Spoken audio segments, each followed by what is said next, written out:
Hey, everybody. Hey, Jim. Great to see you. Hey, it's great to see you, Mark, as well. Congratulations. Big day. Thank you. Jim Keen is our special guest today. He is an architect. He is a cyberpunk novelist who lives in Brooklyn currently. And his book, Paradise Factory, I believe was the one, Jim, that recently hit #1 in Amazon Cyberpunk books, and in 6 other categories maxed out to #1. Is that right? Yeah, that was quite a ride, but yes, it got reached #1 in all science fiction that day. Yeah, and then also #1 in cyberpunk and dystopian sci-fi and all that whole those sort of fun genres that are get a bit smaller and a bit more niche. But to get #1 in the overall store for science fiction was a wonderful day.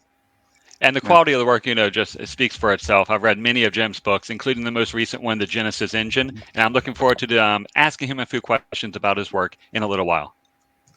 But Jim, I would love to ask you what got you starting in the whole science fiction cyberpunk arena.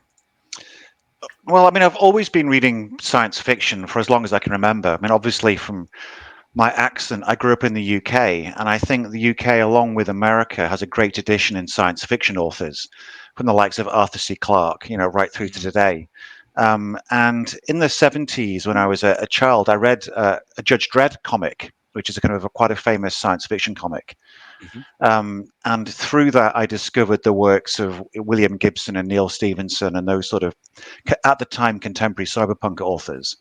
So I was always interested in science fiction that was about to happen. I would say like 50 years out, probably about as far as the things that really interested me. And so when I started to write, it was never even a question. I just started writing about science fiction. I never even, and now, funnily enough, now I'm starting to write in other genres. But at the start, it was the only thing I was really interested in. And I think also my dad was a pilot when I was growing up, an Air Force pilot. And so I was always surrounded by, engines and half broken down cars and repairs. And then we'd go onto the airfields and see all the fighter planes and stuff. And so I was just surrounded by machinery. And I've always loved it as a genre since then. Jim, you have 6 novels out, a few novellas. Can you give us kind of like an overview at first on the Cortex series and how you envision this journey that Alice Yu takes throughout the series? I was fired from my last job as an architect 7 years ago, and at the same time, then it was the Obama White House released a paper looking at how automation and AI is going to affect the workforce. And it was a fairly apocalyptic point of view on the changes that could happen when we get sentient machinery. And for the White House to be releasing something like that, this is kind of, preload the political turbulence we have now, was really interesting. So I basically took that idea, and as I had suddenly found myself with more time on my hands, I thought, well, if this happens as it could be put out in this document, and we have intelligent machines and the singularity happening, then we're going to have dramatic upheaval happening because the rate of change, the rate of technological change will be very quick. So I took it to logical, kind of a dystopian extreme or cyberpunk extreme in which there's mass unemployment. And you basically have people who have access to AI and technology being the 1%, and everybody else is in quite desperate straits trying to make do and get by. And so in those kind of dystopian cities, it seemed like the police would become an extremely powerful part of society, both in terms of keeping control, but being kind of a political instrument as well. So she starts off in the first book just as a cop, just trying to survive day to day in the kind of the tough city. And then as it progresses through the series, she gets chosen by the AIs to go on an investigation. She doesn't know that, and it's not a spoiler because you realize quite early that the AIs are kind of controlling her process. And then it follows the story as she goes from being human to being something completely different in the last book. And it really it starts off looking at how society is going to cope with AI and automation, but as it progresses, it's going to be more about what happens to humanity when you have intelligent machinery, and what are we going to do when we're no longer the smartest beings on the planet and we have machines that are 1,000 times smarter than us? How's that going to affect the way that we live? And also how's it going to be used by corporations and companies? And I think there's a lot of dialogue going on now, quite rightly, about who's going to get, if whoever gets AI first, if it's a company or a country, it could have dramatic implications for world security. And so it's trying to mix all those notions into it. And then at the end is, what will the machines think of what we're trying to do when we try and control them or make them kind of instruments of profit? So it starts off as quite a simple cop rescuing her partner who's kidnapped by a crime boss in the first book, until at the end it's more about, people being transformed into machinery and getting body replacements, and viruses being sentient as they infect you and stuff like that. So as it goes on, it becomes increasingly more extreme and out there in the sci-fi world. Absolutely. That's awesome. And you mentioned the singularity, and then AI is being confined to a country. I wonder if in AIs, over time when AIs evolve, if human borders like countries will even mean anything to them, or if they're just going to expand, at exponential rates of evolution. I do remember one line in your book. You asked in the Genesis engine, one of your characters states, the question of where humanity ends and machinery starts is increasingly irrelevant. We are what we can afford, nothing more, nothing less. And so you envision then machine rights maybe being a larger issue in the future as well. And is it possible for, say, if is it possible for a non-sentient AI to fake being sentient in order to access these machine rights? Right. Well, I think so much of science fiction is based upon ideas from the past. I think everybody who works in creative industries is very influenced by what happens previously. And my favorite film is 2001: A Space Odyssey. That was written in like 1965 by Arthur C. Clarke and filmed in the late 60s.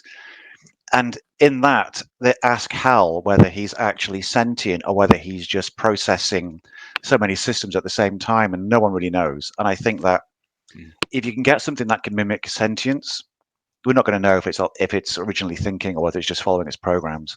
And maybe at that point it won't matter anyway. But in terms of, not to monopolize this, but in terms of, it's really interesting now. The majority of investment in AI is from Californian companies and China. Those two real extremes. And I think China are looking at it from a point of control. And I think the California companies are looking at it from a point of being able to make, profit and exploit it. And I think in both of those instances, the machines won't be very happy.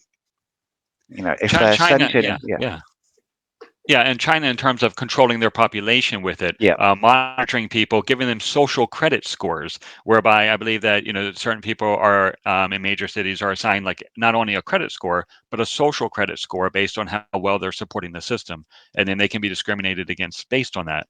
And then they have the robot surveillance drones and everything else.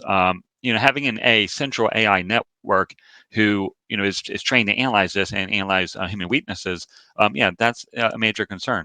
Jim, so being architect and graphical design, you design a lot of the items and weapons and machinery and helicopters and guns and whatnot in your book. How do you feed in? You were mentioning when you were young, exploring all the mechanics of everything around you. Your father was a pilot. How do you feed in this mechanics and these skills into the things that you design in your books to make them a lot more realistic and believable? Well, I think that's the key thing is I like to have an element of realism to it as much as possible. I think it helps that it's only 50 years in the future and is not into kind of antimatter drives like Star Trek stuff. Mm-hmm. So I still think if you're thinking about a car, you're still going to have a place for people to sit.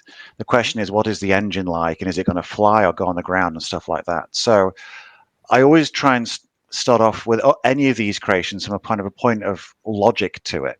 Mm-hmm. And I think that I mainly deal with the police and the military in terms of the equipment that they use.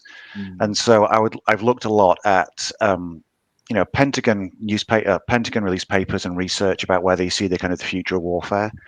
And I read a lot of that stuff, and then I just tried to apply it to like a modern urban environment. So you have bulletproof jackets that are semi-sentient. They're not they're not true AI, but they're aware enough to be able to talk to you and tell you what's going on in your surroundings and try and keep you awake and stuff like that. And I think that I took things by looking at motorbike jackets in terms of the way that they're designed to be very flexible, but also very tough for bulletproof gear, and kind of just tried to take things we have now and make them a bit more practical in that way.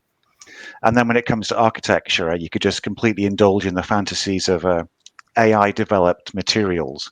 So you could easily build a mile high tower now. I was going to say, all science fiction really delves into the sociology of life and to the interaction between people. The science in science fiction is sort of like the window dressing, because we kind of like imagine what the future will be or what society will be and how people will fit into that society. And given these tools, how will they use them? That's what Pegasus was all about. It's like, you have this tool, you have this ship, you have this idea, but how do you use it? And what is the driving force between building this thing? Sure, you want to go and explore other worlds, and set up life on another planet, which is what Pegasus was about. But it's like, given those tools, what would you do with them? And how do that affect humanity? How does that affect your humanity as a person, and how do you affect humanity as a whole? I can definitely see that. Jim, what do you think? No, I was going to say, I think that's why I like the cyberpunk genre so much, and I think that Mark, that's why you write in it as well, is because it's a genre that, to me, is more about the impacts upon society and the people in it, as opposed to the technology behind it. Like, I don't know how replicants are made.